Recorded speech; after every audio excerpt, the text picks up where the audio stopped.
ಒಂದ್ ನಿಮಿಷ ನಿಮ್ ಮಗುವಿಗೆ ಯಾರಾದ್ರೂ ಚಾಕ್ಲೇಟ್ ಕೊಡ್ತೀನಿ ನನ್ ಜೊತೆ ಬಾ ಅಂದ್ರೆ ನಿಮ್ ಮಗು ಏನ್ ಮಾಡುತ್ತೆ? ನಿಮ್ ಮಗು ಏನ್ ಮಾಡ್ಬೇಕು ಅನ್ನೋದು ನಿಮ್ಗೇನಾದ್ರೂ ಗೊತ್ತಿದ್ಯಾ? ಅವ್ನ್ ನಮ್ ನೈಬರ್, ನಮ್ಗ್ ಗೊತ್ತಿರೋರು, ಅವನ್ ಜೊತೆ ಹೋಗ್ಬೋದು ಅಂತ ಸುಮ್ನೆ ಕಳಿಸ್ತೀರಾ? ಒಂದ್ ನಿಮಿಷ ಯೋಚಿಸಿ. ಇತ್ತೀಚೆಗೆ ಕರಾಚಿನಲ್ಲಿ ನಡೆದ 18 ತಿಂಗಳ ಪುಟ್ಟ ಹೈಜಲ್ ಘಟನೆ ನಮ್ಗ್ ತುಂಬಾ ನೋವು ಕೊಟ್ಟಿದೆ. ವರದಿಗಳ ಪ್ರಕಾರ ಮಗುವನ್ನ ಪರಿಚಯವಿದ್ದ ಒಬ್ಬ ವ್ಯಕ್ತಿ ಮಗುವನ್ನ ಹೊರಗಡೆ ಕರ್ಕೊಂಡು ಹೋಗ್ತಾನೆ. ನಂತರ ಮಗು ಗಂಭೀರ ಸ್ಥಿತಿಯಲ್ಲಿ ಪತ್ತೆಯಾಗಿ ಸಾವನ್ನಪ್ಪಿತು. ಈ ಘಟನೆ ಕೇಳಿದಾಗ ನಮ್ಗೆ ದುಃಖ ಆಗುತ್ತೆ. ಆದ್ರೆ ಅದಕ್ಕಿಂತ ಮುಖ್ಯವಾಗಿ ಒಂದು ಪ್ರಶ್ನೆ ಕೇಳ್ಕೊಳ್ಬೇಕು. ನಮ್ ಮಕ್ಳಿಗೆ ಇಂತಹ ಸಿಚುವೇಶನ್ ಬಂದಾಗ ಏನ್ ಮಾಡ್ಬೇಕು ಅಂತ ನಾವು ಕಲ್ಸಿದೀವಾ? ಸೊ ಯಾರಾದ್ರೂ ಕರೆದಾಗ ಏನ್ ಮಾಡ್ಬೇಕು? ಚಾಕ್ಲೇಟ್ ಅಥವಾ ಗಿಫ್ಟ್ ಕೊಟ್ಟಾಗ ಏನ್ ಮಾಡ್ಬೇಕು? ನೈಬರ್ ಅಥವಾ ರಿಲೇಟಿವ್ ಕರೆದ್ರೆ ಹೋಗ್ಬಹುದಾ? ಮತ್ತೆ ಗುಡ್ ಟಚ್, ಬ್ಯಾಡ್ ಟಚ್ ಅಂದ್ರೆ ಏನು? ಹಾಗೆ ಯಾರಾದ್ರೂ ಇದನ್ನ ನಮ್ಮ ಸೀಕ್ರೆಟ್ ಯಾರಿಗೂ ಹೇಳ್ಬೇಡ ಅಂದ್ರೆ ಏನ್ ಮಾಡ್ಬೇಕು? ಸೊ ಪೇರೆಂಟ್ಸ್ ಈ ವಿಷಯಗಳನ್ನ ಮಕ್ಕಳಿಗೆ ಹೇಳೋಕೆ ಕಾಯ್ಬೇಡಿ. ಮಕ್ಕಳಿಗೆ ಭಯ ಹುಟ್ಟಿಸುವ ರೀತಿಯಲ್ಲಿ ಅಲ್ಲ, ಸಿಂಪಲ್ ಆಗಿ ಅವರ ಏಜ್ಗೆ ಅರ್ಥ ಆಗುವ ರೀತಿಯಲ್ಲಿ ಇವತ್ತೇ ಕಲ್ಸ್ಕೊಡೋದು ತುಂಬಾ ಮುಖ್ಯವಾದ ವಿಷಯ. ಸೊ ನಿಮ್ ಮಗುವಿಗೆ ಒಂದು ಸಿಂಪಲ್ ಆಗಿ ರೂಲ್ನ ಹೇಳ್ಕೊಡಿ. ಯಾರಾದ್ರೂ ನಿನ್ನನ್ನ ಎಲ್ಲಿಗಾದ್ರೂ ಕರೆದ್ರೆ ಮೊದ್ಲು ಅಮ್ಮ ಅಥವಾ ಅಪ್ಪನ್ಗೆ ಹೇಳ್ಬೇಕು.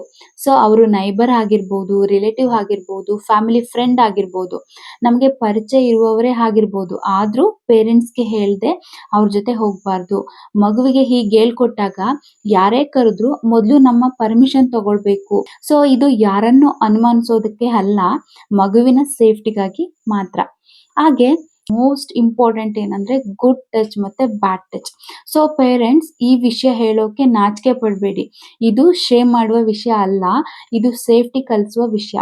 ಮಕ್ಕಳಿಗೆ ಸಿಂಪಲ್ ಆಗಿ ಹೇಳಿ, ಅಮ್ಮ ಮುದ್ದು ಮಾಡೋದು, ಅಪ್ಪ ಹಗ್ ಮಾಡೋದು, ಮಗು ಬಿದ್ದಾಗ ಎತ್ಕೊಳ್ಳೋದು, ಗಾಯ ಆದಾಗ ಕೇರ್ ಮಾಡೋದು.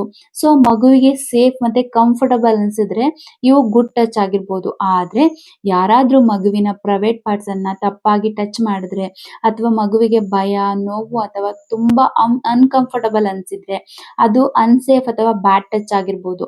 ಅಂತಹ ಸಂದರ್ಭದಲ್ಲಿ ಮಗುವಿಗೆ ನೀವು ಹೇಳ್ಕೊಡ್ಬೇಕು. ನೋ ಅಂತ ಹೇಳ್ಬೋದು, ಅಲ್ಲಿಂದ ದೂರ ಹೋಗು, ತಕ್ಷಣ ಅಮ್ಮ ಅಪ್ಪ ಹತ್ರ ಹೇಳ್ಬೇಕು. ಮಗುವಿಗೆ ಇದನ್ನ ನಾವು ಚಿಕ್ಕ ವಯಸ್ಸಿನಿಂದಲೇ ಏಜ್ ಅಪ್ರೋಪ್ರಿಯೇಟ್ ಆಗಿ ಕಲಿಸ್ಬೇಕಾಗುತ್ತೆ. ಹಾಗೆ ಇದು ಕೂಡ ಮಕ್ಕಳಿಗೆ ತಿಳಿಸ್ಬೇಕು. ಯಾರಾದ್ರೂ ಇದು ನಮ್ಮ ಸೀಕ್ರೆಟ್, ಅಪ್ಪ ಅಮ್ಮಂಗೆ ಹೇಳ್ಬೇಡ, ಯಾರಿಗೂ ಹೇಳ್ಬೇಡ ಅಂತ ಹೇಳಿದ್ರೆ ಅದನ್ನ ಸೀಕ್ರೆಟ್ ಆಗಿ ಇಟ್ಕೊಳ್ಬಾರ್ದು. ಸೊ ಏನಂತ ಹೇಳ್ಬೇಕು, ನಿನ್ಗೆ ಏನಾದ್ರೂ ಅನ್ಕಂಫರ್ಟಬಲ್ ಅನ್ಸಿದ್ರೆ ಅದು ಯಾರೇ ಹೇಳಿದ್ರು ಕೂಡ ಹೇಳು. ಸೊ ನಮ್ ಬಳಿ ಬಂದ್ ಯಾವ್ದೇ ವಿಷಯನ ಹೇಳ್ಬೋದು ಅನ್ನೋ ಕಾನ್ಫಿಡೆನ್ಸ್ ನ ಕೊಡ್ಬೇಕಾಗುತ್ತೆ. ಮತ್ತೆ ಇನ್ನೊಂದು ತುಂಬಾ ಮುಖ್ಯವಾದ ವಿಷಯ ಏನಂತಂದ್ರೆ, ಒಂದಿನ ನಿಮ್ ಮಗು ನಿಮ್ ಬಳಿ ಬಂದು ಅವ್ರು ನನ್ ಜೊತೆ ಹೀಗ್ ಮಾಡಿದ್ರು ಅಥವಾ ಅವ್ರು ನನ್ನನ್ನ ಎಲ್ಲಿಗೋ ಕರ್ಕೊಂಡು ಹೋಗೋಕೆ ಟ್ರೈ ಮಾಡಿದ್ರು ಅಂತ ಹೇಳಿದ್ರೆ ಮೊದ್ಲು ಕೋಪ ಮಾಡ್ಕೋಬೇಡಿ. ದಯವಿಟ್ಟು ನೀನ್ ಯಾಕೆ ಅಲ್ಲಿಗೆ ಹೋದೆ, ಅವನ್ ಜೊತೆ ಯಾಕೆ ಹೋದೆ, ಮೊದ್ಲೇ ಹೇಳಿದ್ರೆ ಆಗ್ತಿರ್ಲಿಲ್ವಾ ಅಂತ ಮಗುವನ್ನ ಬ್ಲೇಮ್ ಮಾಡ್ಬೇಡಿ. ಮೊದ್ಲು ಮಗುವಿಗೆ ಹೇಳಿ, ನೀನ್ ನನ್ಗೆ ಹೇಳಿದ್ದು ತುಂಬಾ ಒಳ್ಳೇದಾಯ್ತು, ಇದು ನಿನ್ ತಪ್ಪಲ್ಲ, ನಾನ್ ನಿನ್ ಜೊತೆ ಇದೀನಿ ಅಂತ ಹೇಳಿದಾಗ ಮಗು ನಿಮ್ ಬಳಿ ಯಾವುದೇ ವಿಷಯನ ಭಯವಿಲ್ಲದೆ ಹೇಳ್ಬೋದು ಅನ್ನೋ ನಂಬಿಕೆ ಇರುತ್ತೆ. ಸೊ ಮಕ್ಕಳಿಗೆ ಸ್ಟ್ರೇಂಜರ್ ಜೊತೆ ಮಾತ್ರ ಹೋಗ್ಬಾರ್ದು ಅಂತ ಹೇಳಿ ಮುಗಿಸ್ಬೇಡಿ. ಅವರಿಗೆ ಹೀಗೆ ಹೇಳಿ, ಯಾರೇ ಆಗಿರ್ಲಿ ಅಮ್ಮ ಅಪ್ಪನ್ಗೆ ಹೇಳ್ದೆ ಅವ್ರ ಜೊತೆ ಎಲ್ಗೂ ಹೋಗ್ಬಾರ್ದು. ಯಾಕಂದ್ರೆ ಮಗುವಿನ ಪರಿಚಯ ಇರುವ ವ್ಯಕ್ತಿಯೇ ಆಗಿರ್ಲಿ, ಸೇಫ್ಟಿ ರೂಲ್ಸ್ ಎಲ್ಲರಿಗೂ ಒಂದೇ ಆಗಿರುತ್ತೆ. ಇವತ್ತು ನಿಮ್ ಮಗುವಿಗೆ ಈ 4 ಮಾತುಗಳನ್ನ ಹೇಳ್ಕೊಡಿ. ಮೊದಲನೇದು, ಯಾರೇ ಕರೆದ್ರು ಅಪ್ಪ ಅಮ್ಮಂಗೆ ಹೇಳ್ದೆ ಹೋಗ್ಬೇಡ. ಸೆಕೆಂಡ್ ಒನ್ ಬಂದು ಚಾಕ್ಲೇಟ್, ಟಾಯ್ಸ್ ಅಥವಾ ಗಿಫ್ಟ್ ಗಾಗಿ ಯಾರ ಜೊತೆಗೂ ಹೋಗ್ಬೇಡ. And third most important, bad touch ಅನ್ಸಿದ್ರೆ ನೋ ಅಂತ ಹೇಳಿ ಹೇಳ್ಕೊಡಿ. ಹಾಗೆ ದೂರ ಹೋಗ್ಬೇಕು ಅಂತಾನು ಹೇಳ್ಕೊಡಿ. ಅಂಡ್ ಫೋರ್ತ್ ಒನ್ ಬಂದು, ಏನೇ ಪ್ರಾಬ್ಲಮ್ ಆದ್ರೂ ತಕ್ಷಣ ಮನೆಗ್ ಬಂದು ಅಪ್ಪ ಅಮ್ಮಂಗೆ ಹೇಳು ಅಂತಾನು ಹೇಳ್ಕೊಡ್ಬೇಕಾಗುತ್ತೆ.